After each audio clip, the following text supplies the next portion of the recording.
नमस्कार नहीं welcome you world affairs. मैं Prashant Dhawan. Now recently Xi Jinping ने एक बहुत ही कंट्रोवर्शियल स्टेटमेंट दी है जिसकी आलोचना भी की जा रही है दुनिया में काफी जगह, मगर ज्यादातर इस्लामिक कंट्रीज इस बात को लेकर बिल्कुल चुप है। शी जिनपिंग ने ओपनली ये कह दिया कि इस्लाम रिलीजन जो होगा चाइना में, ये बिल्कुल चाइनीज सेंट्रिक होना चाहिए। इसकी जो ओरिएंटेशन है वो, ये बात देखो, जो ये वर्ड है ना ओरिएंटेशन, चाइनीज ओरिएंटेशन, ये बहुत ही स्ट्रांग वर्ड है। इसका मतलब ये है कि इस्लामिक आर्किटेक्चर जो आता है ईरान से या फिर अरेबियन कंट्री से आता है, वो चाइना बर्दाश्त नहीं करेगा। उसके अलावा शी जिनपिंग ने कई और बातें यहाँ पर ऐड कर दी है कि उइगुर मुसलमानों को ये बात समझनी होगी कि ये तुर्क नहीं है, इनका डीएनए टर्की से जाकर या फिर तुर्कमेनिस्तान से जाकर नहीं मिलता, ये चाइनीज ओरिजिन के हैं, इनका भविष्य चाइना में ही है। उसके अलावा इन्होंने यहाँ पर यह भी ऐड किया कि इस्लाम इन इट्स इंटायरिटी ये चाइनीज इन नेचर होना चाहिए, इसे चाइनीज कल्चर के हिसाब से हमें प्रैक्टिस करना चाहिए। आगे ये ऐड करते हैं कि क्लर्की जो है, देखो यहाँ पे ये बात कर रहे हैं कि जो मॉस्क में जो इमाम्स हैं, जो वेरियस और यहाँ पे क्लरिक्स हैं, ये कम्युनिस्ट चाइना की दी हुई गाइडलाइंस के हिसाब से ही बात करेंगे, ये कुछ अपने हिसाब से ऐड नहीं करेंगे अपनी टीचिंग्स में। फिर यहाँ पे ऐड करते हैं कि एथनिक ग्रुप्स जो है, जो भी मुस्लिम एथनिक ग्रुप्स हैं चाइना में, इनको सही इतिहास इनको यहाँ पे पढ़ाना होगा। They need to be taught the right perspective of their history. ये सब बातें शी जिनपिंग ने बोली और चाइना के सरकारी मीडिया ने इसको एक्सटेंसिवली कवर किया है। और पूरे चाइना में, पूरी दुनिया में आप देखोगे कि शी जिनपिंग की जो ये स्टेटमेंट है इसको एनालाइज किया जा रहा है। तो इस वीडियो में हम डिस्कस करेंगे कि शी जिनपिंग ने यहाँ पर कहा क्या है और in the future China Xinjiang region में क्या कर सकता है। तो डिस्कस करते हैं इस टॉपिक को इन डिटेल, मगर आगे बढ़ने से पहले आपसे एक क्वेश्चन पूछूंगा।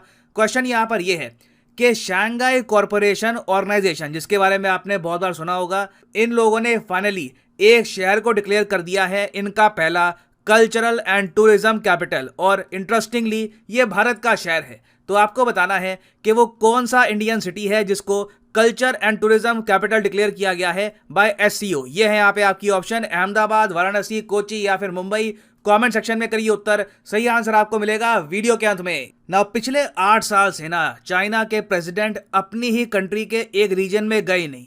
ये रीजन है शिंगयांग रीजन ऑफ चाइना। यहाँ पर आप देख पाओगे ये है शिंगयांग रीजन और यहीं पर रहते हैं उइगुर मुसलमान। जो भी आप न्यूज़ सुनते हैं कि चाइना में मुस्लिम्स पे अत्याचार हो रहा है, कंसंट्रेशन कैंप्स बनाए जा रहे हैं, मुस्लिम्स को दाढ़ी नहीं रखने देते, रोजे नहीं रखने देते, ये सारी जो न्यूज़ है ये आती है शिंगयांग रीजन से ऑफ चाइना। अब 8 साल में पहली बार यहाँ पर शी जिनपिंग गए और बताया जा रहा है कि इनकी विजिट का मेन कारण ये है कि चाइना ने जो यहाँ पर डिटेंशन सेंटर बनाए थे, जो एक मास प्रोग्राम यहाँ पे शुरू किया था जिसके अंडर जो भी रेडिकलाइजेशन इनके हिसाब से यहाँ पर हो रही थी, इसको खत्म किया गया, लोगों को चाइनीज कल्चर में ढाला गया, जो भी अरेबियन ईरानियन जो कल्चरल इन्फ्लुएंस यहाँ पे आ रहा था उसको रिमूव किया गया। ये काफी हद तक सक्सेसफुल हो चुका है। चाइना ने काफी हद तक इस रीजन को चाइनीज बना दिया है। तो ये देखने के लिए, यहाँ पे जो प्रोग्रेस है ये देखने के लिए शी जिनपिंग पहुंचे यहाँ पर। और यहाँ पर आप देख पाओगे ये उइगुर मुस्लिम महिलाएं हैं। ऑब्वियसली इनको यहाँ पे बुलाया गया होगा, सब कुछ स्टेज्ड है, लगातार लोग यहाँ पर तालियां बजा रहे थे। और कई जो वीडियोज आई है जहाँ पर शी जिनपिंग घूम रहे हैं, यहाँ पे लग रहा है कि पूरा नॉर्थ कोरिया स्टाइल प्रोपेगेंडा है। बट शी जिनपिंग ने यहाँ पर दुनिया को एक मैसेज सेंड किया है कि उइगुर जेनोसाइड के इशू को लेकर जितना भी चाइना पे प्रेशर डाला जाएगा, चाइना पीछे नहीं हटने वाला। अभी पिछले कुछ सालों में आपने देखा होगा कि यूएस, यूरोपियन यूनियन, इन दोनों ने मिलकर चाइना पे बहुत आरोप लगाए कि चाइना ने हजारों मस्जिदें तोड़ दी हैं अपने देश में। जी हाँ, हजारों। अब यहाँ पे आप कहोगे कितनी हजारों, 2-3 हजार नहीं, 16,000 मस्जिदें चाइना ने डिमोलिश कर दी थी।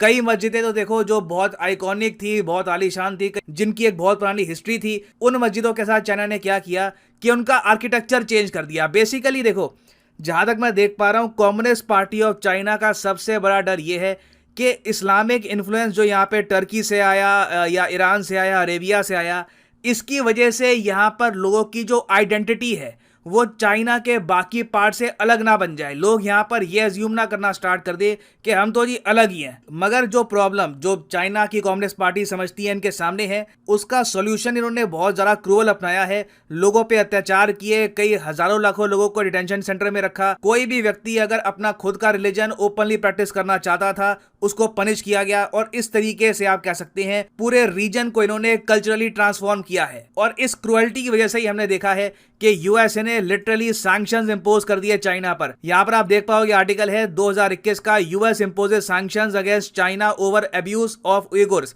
और ना सिर्फ यूएसए, यूरोपियन यूनियन ने भी सेम काम किया है और यूके की तरफ से भी आप अगर देखो तो काफी एक्शन लिए गए हैं चाइना के अगेंस्ट ओवर उइगुर मुस्लिम्स। अजीब बात मुझे यहाँ पर ये लगती है, ऑर्गेनाइजेशन ऑफ इस्लामिक कोऑपरेशन इस सारे टाइम बिल्कुल चुप रहा। एक बार मुझे याद है 2018 में ना ओआईसी की एक ट्वीट आई थी, ये ट्वीट मैं आपको दिखाता हूँ। यहाँ पर आप देख पाओगे ये एक ट्वीट है 2018 की। यहाँ पर ऑर्गेनाइजेशन ऑफ इस्लामिक कोऑपरेशन कह रहा है कि जी ओआईसी की जो इस्लामाफोबिया ऑब्जर्वेटरी है, इसने ये देखा है कि बिल्कुल चाइना में उइगुर मुस्लिम्स पर इनवॉलंटरी कन्वर्जन किए जा रहे हैं, डिटेंशन कैंप्स यहाँ पर खोले जा रहे हैं। जो हुआ है सारी दुनिया को पता है कि दिस हैपेंड। लाखों लोगों को इस तरीके से फोर्सफुली डिटेंशन कैंप्स में डाला गया, कई लोग यहाँ पर मारे भी गए। कुछ रिपोर्ट्स ये भी आ रही थी कि जो ऑर्गन्स हैं कई लोगों के, इनको हार्वेस्ट किया गया है। ये सब बातें हुई थी। ओआईसी ने इसके बारे में 2018 के बाद से आप कह सकते हैं बिल्कुल चुप्पी साध ली है। इसके पीछे ऑब्वियसली रीजन यही है कि चाइना जियो पॉलिटिकली, जियो इकोनॉमिकली बहुत ज़्यादा इंपॉर्टेंट हो गया था for Saudi Arabia, Iran, Pakistan.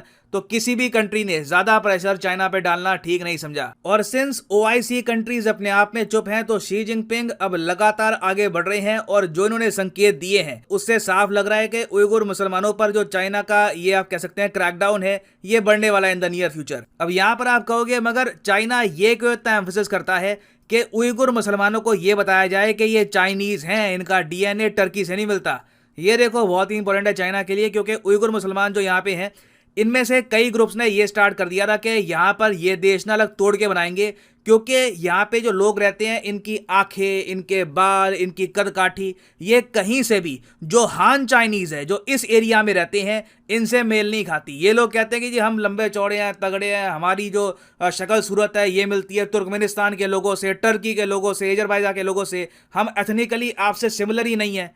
तो चाइना ने ये इंश्योर किया है कि इनके दिमाग में ये बात अच्छे से डाल दी जाए कि आप लोग चाइनीज हैं, आपका भविष्य चाइना के साथ ही जुड़ा हुआ है। इवन दो आप अगर देखो तो 90% उइगुर मुस्लिम्स कहते हैं कि ये एथनिकली टर्क हैं और ये तुर्कमेनिस्तान और किर्गिस्तान के जो लोग हैं इनसे ज्यादा सिमिलर हैं। मगर चाइना यहाँ पे इनको कहता है कि टैंग डायनेस्टी के बारे में पढ़ो। देखो ये जो आप कह लो हिस्टोरिकल थ्योरी है, ये चाइना ने बहुत प्रमोट की है कि 700 सीई में चाइना की एक डायनेस्टी थी, टैंग डायनेस्टी। इन लोगों ने विस्तार किया, जो चाइना सिर्फ यहीं तक सीमित था, इन लोगों ने पूरा जो ये वाला रीजन है ये कब्जा लिया। ऑब्वियसली उस वक्त तक क्या था कि ये रीजन टर्क्स के अंडर आ चुका था। टर्क्स जो आप कह लीजिए जिन्होंने सेंट्रल एशिया कब्जाया था, इंडिया में भी आप अगर देखो तो टर्किश इन्वेजन का काफी बड़ा इंपैक्ट रहा है। तो चाइना ने 700 सीई में ये जो एरिया है ये वापस ले लिया और यहाँ पर चाइनीज इन्फ्लुएंस वापस फैलाया। चाइनीज खाना, चाइनीज लैंग्वेज आप कह सकते हैं, बोलचाल, कस्टम्स, कल्चर वगैरह, ये सब कुछ आया था टैंग डायनेस्टी से। उस वजह से आप देखोगे कि ये जो रीजन है ये अपने आप में बहुत ही एक यूनिक मिक्सचर है, जहां पे आपको टर्की का कल्चरल इन्फ्लुएंस भी मिलेगा और चाइना का भी मिलेगा। और चाइना सिंपली यहां पर यह कहता है कि टैंग डायनेस्टी की जो विक्ट्री थी उसको रिस्पेक्ट करना चाहिए और उइगुर मुस्लिम्स को हिस्ट्री को देखना चाहिए फ्रॉम राइट पर्सपेक्टिव कि ये रीजन चाइना का था। इन्वेडर्स जो बाहर के इन्वेडर्स थे उन्होंने अटैक करके इस एरिया को कब्जाया कुछ समय के लिए, मगर बाद में टैंग डायनेस्टी आई और इसने वापस इस रीजन को चाइना में मर्ज कर दिया। और अगर आप सोच रहे हैं कि चाइना ये सब क्यों कर रहा है, तो ये देखिए चाइना का एक ग्रैंड प्लान है एक होमोजीनियस कंट्री बनाने का। ये शी जिनपिंग का ड्रीम है। जब ये पावर में आए थे तब इन्होंने ये कहा था कि ये चाहते हैं कि पूरे चाइना में ना एक ऐसी भावना हो कि उइगुर का आदमी दर्द समझे शंघाई के आदमी का, शंघाई का आदमी दर्द समझे वुहान का। एक कल्चरल, एक आप कह लीजिए एथनिक सिमिलरिटी आए। होमोजीनियस सोसाइटीज आपको पता होगा ऐसी सोसाइटीज होती हैं जहां पर आपको वैरायटी नहीं मिलेगी लोगों की। जब जैसे इंडिया है, इंडिया होमोजीनियस का बिल्कुल उल्टा है। इंडिया में आपको विभिन्न लैंग्वेजेस, विभिन्न कल्चर, एथनिसिटी के लोग मिलते हैं और हम इसको सेलिब्रेट करते हैं। हम लोग साउथ इंडिया से जो मूवीज आती हैं वो भी इंजॉय करते हैं, नॉर्थ इंडिया की मूवीज, हम नॉर्थ ईस्ट को भी अप्रिशिएट करते हैं और हम लोग अपनी मूवीज में, अपनी बुक्स में इस बात को सेलिब्रेट करते हैं कि हम लोग कल्चरली कितने डिफरेंट हैं, but still we are part of the same country. China यहाँ पर यह चाहता है कि जो ये कल्चरल डिफरेंसेस हैं, एथनिक डिफरेंसेस हैं, कल को कोई बाहर का देश इनका फायदा उठाकर चाइना को तोड़ने की कोशिश ना करे, तो इसके लिए ये लोग एक होमोजीनियस कंट्री बनाना चाहते हैं। अब ऑब्वियस सी बात है, जब आप एक होमोजीनियस न्यू चाइना बनाओगे तो कई जो एथनिसिटी के लोग हैं जिनकी आबादी कम है, जो लैंग्वेजेस हैं जिनको कम बोला जाता है, वो कुचली जाएगी, उनको हटा दिया जाएगा। और यही आज के समय चाइना में हो रहा है। और शी जिनपिंग ने क्लियर कर दिया ये बात कि I am not going to stop, मैं बस बढ़ने ही वाला हूं आगे अपनी इस थिंकिंग को लेकर। ना वापस आते हैं अपने एमसीक्यू की तरफ कि रिसेंटली वो कौन सा शहर है जिसको एससीओ ने टैग दिया है the first cultural and tourism capital का। तो सही उत्तर यहाँ पे है option B, Varanasi is the right answer. यहाँ पर आप देख पाओगे Varanasi to be the first cultural and tourism capital of SCO. और फाइनली यहाँ पर मैं ये भी ऐड कर दूं कि लाइफ में अगर आप एक बार प्रॉपरली यूपीएससी एग्जाम की तैयारी करना चाहते हैं, किसी भी एग्जाम की तैयारी करना चाहते हैं, चाहे आईआईटी हो, बैंक हो, तो सिंपली जाइए कमेंट सेक्शन में आपको मिलेगी ये पिंड कमेंट, और यहाँ पे आप परचेज कर सकते हैं the course of your choice. For example let's say आप प्रिपेयर कर रहे हैं फॉर यूपीएससी, क्लिक करिए यूपीएससी पर और यहाँ पे आपके सामने खुल जाएगा ये पेज, और यहाँ पे आप परचेज कर पाएंगे UPSC course for 36 month as well. अगर मान लीजिए आप एक कॉलेज स्टूडेंट हैं, अभी आपके पास टाइम है 2-3 साल का, आराम से यूपीएससी की प्रिपरेशन करनी है, तो 36 महीने का जो कोर्स है ये भी आप कर सकते हैं परचेज। मगर जो प्राइसेस यहाँ पर लिखे हैं ये पे करने की जरूरत नहीं है, सिंपली यहाँ पर कोड यूज करिए PD10 and the prices will start falling. So use the code PD10 and save money. So इसी नोट के साथ ये है वीडियो का। Thank you for listening and as always God bless you all.